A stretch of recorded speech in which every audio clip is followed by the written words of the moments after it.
얼마 전에 유튜브에 댓글이 달렸습니다. 어떻게 너는 왜 똑같이 수술을 받고 똑같이 이제 일하면서 왜 다른 척하냐? 그리고 왜 역겹다? 그리고 또 어떤 분들이 또 전화 와서 분명히 브로커거든요. 그래서 왜 어떤 식으로 돈을 받고 있는지, 어떤 식으로 이제 일을 하는지 그걸 궁금해해요. 실제 대표님들은 어떤 식으로 우리 기업이 잘 자금 지원금제 받을 수 있는지, 받을 수 있는 상황인지에 대해서 궁금해하신다면 그런 분들은 절대 자신의 정체를 알리지 않고 어떤 기업인지 알리지 않고 그런 방식만 물어보거든요. 근데 이런 일들을 한 4번, 5번 겪으면서 이제 확실히 내가 왜 수수료 한마디로 뭐 5%, 7%, 10%의 성공 수수료 받는 방식을 지양하고 있는지, 왜 그걸 안 하게 됐는지를 확실히 알려드리는 게 필요하겠다는 생각을 갖게 됐고, 이게 이 일을 하시는 분들, 그리고 앞으로 자금이 필요해서 이렇게 컨설팅 업체를 이용하고 싶은 대표님들한테도 이 내용이 참고가 되길 바라겠습니다. 그래서 말씀을 드릴게요. 사업을 하시는 대표님들한테 그 돈이 막힐 때만큼 괴로운 일이 없죠. 근데 그 괴로운 상황에서 내가 당장 뭐 5천에서 뭐 1억 정도 돈이 풀어지잖아요. 그러면 모든 문제가 해결될 것 같은 마음이 들어요. 일단은, 그리고 너무나 궁지에 몰린 상황에서 자금이 막히면 아무것도 안 되는 상황에서 자금을 뭐 5천, 1억, 뭐 2억 풀어준다고 하면은 어쨌든 그 돈이 들어온 거니까, 수중에. 거기서 내가 만약에 수수료로 5천, 뭐 500, 700, 뭐 1000을 주더라도 남는 돈이 훨씬 많으니까 대표님들은 손쉽게 어떻게 보면 성공 조건부의 그 수수료 방식으로 정치자금 컨설팅을 이용하시려고 합니다. 왜냐면 정치자금 컨설팅이 많이 해본 입장에서는 크게 어려운 게 아닌데, 이거를 안 해본 입장, 그리고 어쩌다가 한 번씩 정치자금 그 자금을 빌리는 거잖아요. 매일 빌리는 게 아니라. 그러다 보니까 한두 번 빌렸던 분들이라도 이걸 누굴 통해서 하면 더 잘 된다는 그 경험치를 갖고 있고, 거기에 대한 좀 신뢰를 갖고 있습니다. 그리고 아무래도 짜잘하게라도 계속 이렇게 업체들을 신청해주고 대신 하다 보면은 얻게 되는 경험치도 많이 있고요. 그러다 보니까 정치자금 컨설팅을 이용을 하시는데, 사실 그러다 보면은 정말 손쉽게 뻗어서 이용하다 보면은 그때부터 문제가 생깁니다. 그래서 생기는 문제를 저는 크게 3가지로 보고 있는데요. 사실 그게 제가 안 하는 이유죠. 첫째, 일단은 높은 수를 주더라도 한마디로 500, 내가 1억만 얻을 수 있으면 사업을 살릴 수 있을 것 같아.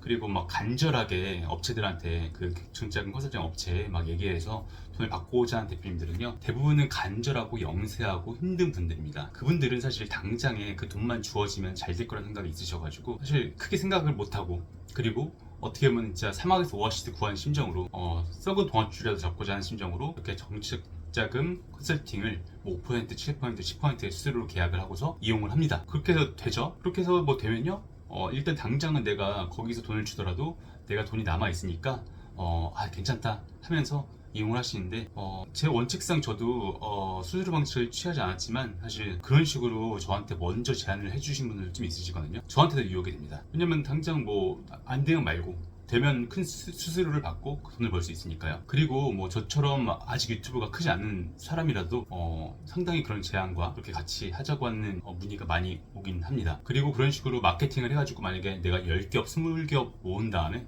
거기서 내가 한 3, 4개업만 되더라도 돈을 꽤 버니까요. 이거는 항상 저도 유혹이 되긴 하지만 너무 간절하고 영세하고 힘든 분들이 너무 많아서 제가 잘 선택을 하진 못하겠더라고요. 그리고 둘째로, 힘들고 어려운 분들이 오는 걸 떠나서 현재 기업의 구조 자체가 안 좋은 분들이 또 많이 옵니다. 당장 자금만 주어지면 모든 게 잘 될 것 같다고 생각해서 문의를 해주시는데, 사실 그렇게 해서 저도 예전에 해봤잖아요. 자금을 풀어주고 뭔가 하더라도 결국은 그때 당장만 좀 괜찮아진 것 같지만 결국은 어떻게 보면 영업 이익에 대한 구조, 결국 우리가 돈을 많이 버는 거, 그리고 한마디로 내 수중에 돈이 들어와 있고 모아지는 게 중요하잖아요. 매출이 큰 것도 중요하지만 그만큼 이익률이 얼마인지도 중요한데 실제 구조 자체가 안 좋은 곳이 너무 많습니다. 그래서 그렇게 자금을 풀어줬는데 그 기업이 한 2, 3년 후에 없어졌다고 하고 망했다고 하고, 그런 일이 생기니까 저도 이게 과연 누굴 쫓아가 하는 얘기지? 나는 돈을 벌었지만 그 기업은 과연 잘 됐을까? 그 기업은 왜 그렇게 저렇게 망하게 됐는데 과연 내가 한 게 잘한 일일까? 결국 난 좀비 기업을 만들었나? 하는 생각을 갖게 되더라고요. 그러다 보니까 저도 이제 그 방식을 안 하게 됐는데, 아예 여하튼 구조 자체가 안 좋은 상황에서는 사실 돈을 줬잖아요. 나중에 다시 다 본인들의 빚 부채받게 되지 않습니다. 그래서 그 자금 자체가 결코 좋은 쪽으로 쓰인다고 볼 수가 없죠.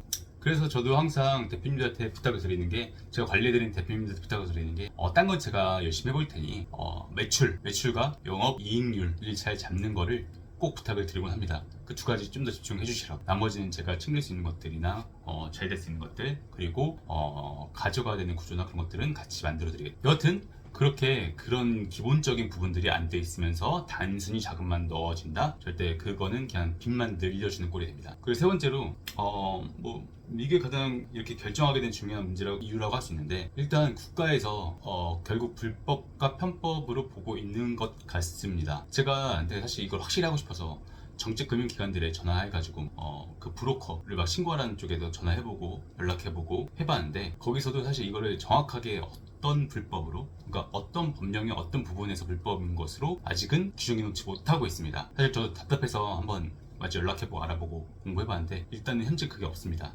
다만 정책금융기관 자체 내에서 그거를 못하도록, 안 하도록 계속 그런 자체 내에서 규정을 만들고 있죠. 규정이 있고요. 근데 그렇게 그쪽에서도 그렇게 하는 이유는 제가 말한 이유와 크게 다르지 않습니다. 결국 국가에서 정말 국민 세금을 통해서 그 어떻게 보면 융자할 수 있는 자금을 운영하는 건데, 그렇게 운영을 할 때 그도 제3자가 그거를 개입해서 흔히 말해서 기업을 어떻게 보면 뭐 분식회계 하는 것처럼 잘못, 그러니까 더 좋게 보여서 융자가 나가면 안 되는 기업을 융자 나가게 하거나, 그리고 정말 힘든 기업들한테 기회를 주기 위해서 자금을 빌려준 건데 그 기업한테 과도한 수수료를 통해서 피해를 입히거나, 이런 것들 때문에 결국은 그런 브로커식의 영업을 못하게 하는 거거든요.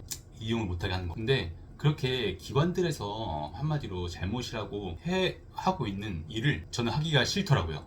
왜냐면은 그렇게 하면은 내가 대표님들한테 떳떳하지 못하고, 그리고 저는 뭐 제가 뭐 크게 대단하고 잘난 거가 아니더라도 그냥 일을 열심히 하고 양심 있게 일한다는 걸로 일을 하고 있는데, 그 구조 한마디로 정책금융기관에서 근절하고자 하는 일을 방식으로는 할 수가 없더라고요. 하여튼 저는 이 세 가지 이유가 결국은 저도 이제 이 한마디로 성공수수료 방식으로 일을 안 하게 된 이유인데, 그렇다고 제가 성공수수료 방식을 무작정 비판하는 건 아니고요. 정말로 돈이 많은 곳, 한마디로 진짜 너무 간절하고 힘들어서 선택하는 게 아니라 자기 자신들이 투자 가치로 보고 정말로 한마디로 그 자신들의 에너지와 시간을 아낀다는 개념으로 전문성 있고 아는 사람들 통해서 어떤 식으로든 전략을 세우고 그걸 통해서 이제 서비스를 받고 그거에 대한 정당한 비용을 지불하는 거는 전 나쁘지 않다고 생각합니다. 자본주의는 원래 그렇게 서로 간의 계약 거래 관계가 자유로운 것이니까요. 다만 아까도 말씀드린 것처럼 이건 어디까지나 현재 괜찮고 상황 괜찮은데 선택적으로 그렇게 컨설팅을 이용하는 기업은 괜찮다고 보는데, 다만 진짜 대부분 이렇게 이용하시는 분들이